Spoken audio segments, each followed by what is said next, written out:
I'm Victor Fernandez of Fernandez Fit, and I'm here to show you why fitness is our business. Hello and welcome once again to the Healthy Lives, Healthy Business podcast, the show that helps busy professionals not just survive, but thrive in their demanding personal and professional lives by taking control of their health and well-being.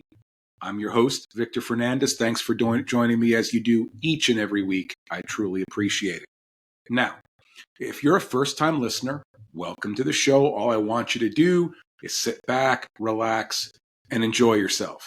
But if you've been following for a while, second time, third time, umpteenth time, do me a favor, hit that subscribe button so you'll be among the first to know when new episodes drop.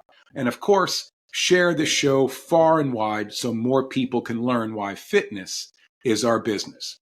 Now, today's show is strictly about, listen, if you're a business person, you're an entrepreneur, you're career driven, whether you work for yourself, work for somebody else, this episode is for you.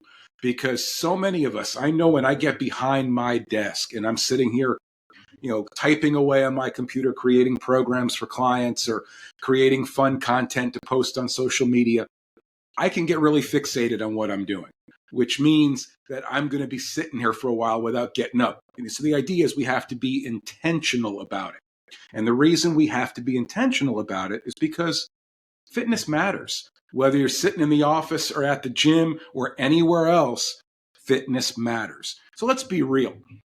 Most of us are spending a good portion of our day parked in front of a screen. I just explained that I could be sitting here for a few hours on some days and never actually get up. And I even have a standing desk. And there are times when I'm so tunnel visioned on what I'm doing that I don't even stop to raise the desk so I can stand up and continue working. So whether we're answering emails, attending Zoom meetings, grinding through that to-do list, really, our bodies are stuck in neutral. Our hands are going, our brains are going. So much of us is working that we forget about our bodies and how important it is for us to keep moving. Bodies are meant to be in motion. So I'm sure you've heard the phrase, sitting is the new smoking before. And there's truth to that. Studies have linked sedentary behavior to everything from chronic back pain, poor posture, brain fog, increased stress. We certainly know all about that. But here's some good news through all that, all that bad news. With a few more small shifts, really in mindset, even your office setup, that can be really a launch pad to better energy, sharper focus, and yes, long-term career success, because we know in order to be at our best professionally, we have to be at our best personally. And in that comes a long way with mental, emotional, and physical well-being, and spiritual, of course, as well. So that's what today's episode is all about. Transforming your workspace, whether you're working from home or you go to work or you're traveling a lot and you're behind the wheel of your car quite a bit. You want to turn that into a tool for wellness and not have it work against you. There's a few different really practical ways we can do that so that we can stay fit while we're working. Let's dive into those a little bit, shall we? First off, there's what we call the 30-30 rule. And I'm kind of making that, that name up. The idea is we want to move every 30 minutes or so. And that's as simple as setting a timer or some sort of reminder every 30 minutes to stand up, to stretch, take a quick lap around your office. I mean, I can go hop on the treadmill, which is just, half a dozen feet from where I'm sitting right now recording this episode.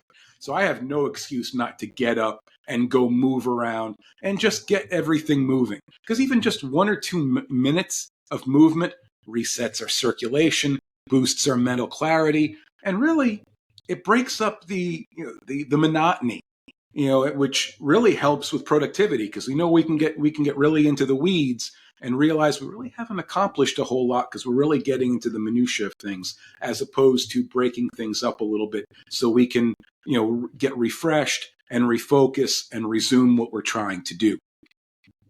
Another thing, desk posture. I mean, let's face it, folks, whether they say they're ergonomic chairs and all that, I haven't tried every chair in the world, so I'm not gonna say they all stink. But I've got a pretty good chair here, and even that's not going to be. Look how far back, if you're watching me on YouTube, you can see this, how far back I sit, in regards to what my posture should be. We should be sitting up straight, chest out, shoulders back. So you're really getting that neutral alignment through your spine. So the idea is, you want to start with feet flat on the floor. How many times we kick our feet up underneath our desk? Hips back in the chair. And I'm going to do that right now. So here you go. Core gently engaged, which is something we don't really think about, to be honest with you. I mean, so many of us don't think about doing that while we're exercising, much less while we're sitting in front of the computer. Shoulders, like I said, rolled back and down. Screen at eye level. That's a big part of it. So many of us have neck and upper back pain. Why? Because the screen's down here and we're hunched over like this for 8 hours a day. It's amazing how that happens. So if you can do this posture scan really every couple hours or so, I'm going to tell you, your spine will thank you. You'll feel a whole lot better. And if we're not worried about, the back pain we're dealing with and the neck pain we're dealing with, we'll actually be more focused on what we're trying to accomplish. Office chair mobility drills.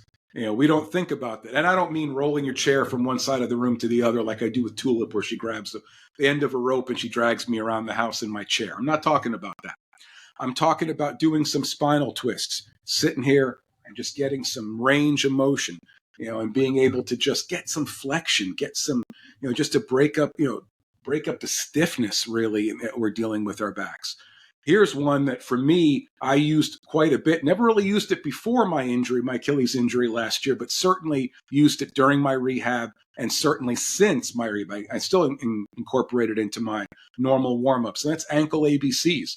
Drawing, obviously I'm not going to put my foot in front of the screen right now, but drawing the letters of the alphabet with your ankle, A, B, C, and so on. Just little movements like that will help you get loosened up and feel more relaxed to be able to accomplish what you're trying to do and be more productive while doing it. Having resistance bands at your desk. I unfortunately do not have any at my desk. They're a few feet away from me in the Vicnasium there. But to keep one there, and that's something I have to start thinking about myself, that way you can do a band pull apart, something along those lines to be able, again, just to get some extension, get some stretch into it. Seated rows for the upper back. You can put your feet underneath the band and work, bicep curls or reverse curls, overhead, rows. You could do a lot of different things with it just sitting at your chair. Just a few minutes of your time, folks. We all have a few extra minutes. Think about how often we're scrolling on our phones on Facebook and other social media platforms. If you start adding those 30 seconds a minute here and all together, next thing you know, you've got quite a bit of time that we've spent just working out our fingers, where we could be working out our entire bodies. Hydration. This is my personal favorite because, if you're watching me on YouTube, you can see this. This is my 101 ounce water bottle. Yes, I don't know where that extra ounce came from. No clue why they didn't keep it at 100, but it is what it is. It gets me an extra ounce of water and I'm good with that. But certainly hydration, is a big part of it.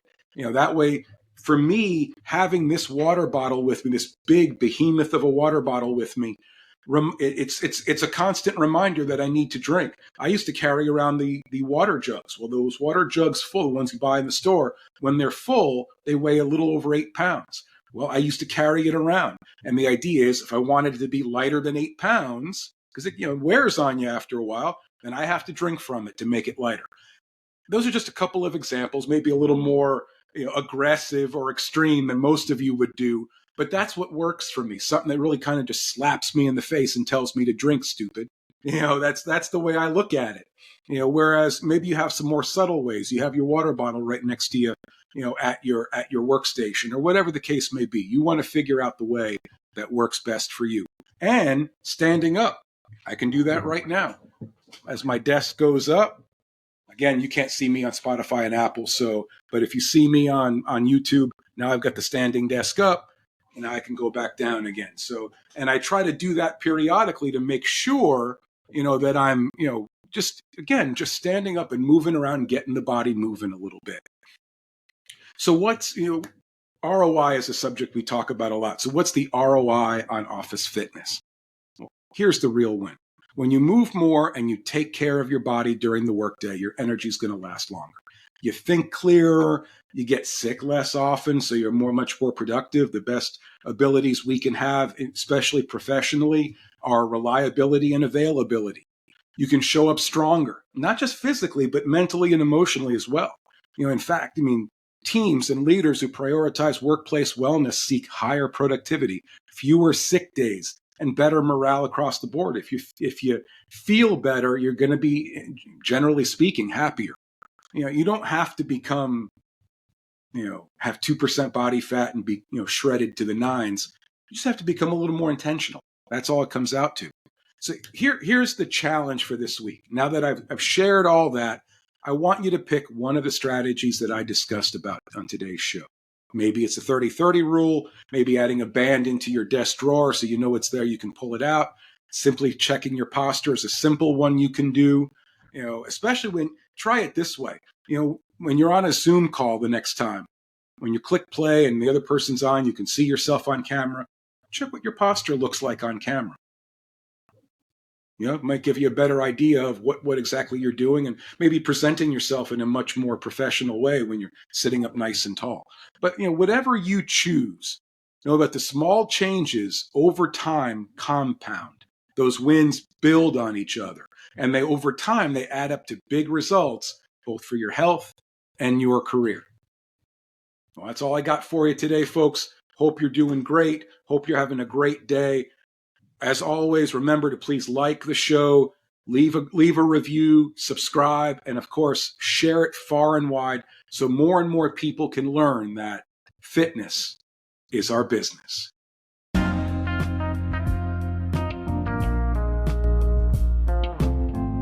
Thanks so much for listening. I hope what we've shared on this show truly resonates with you.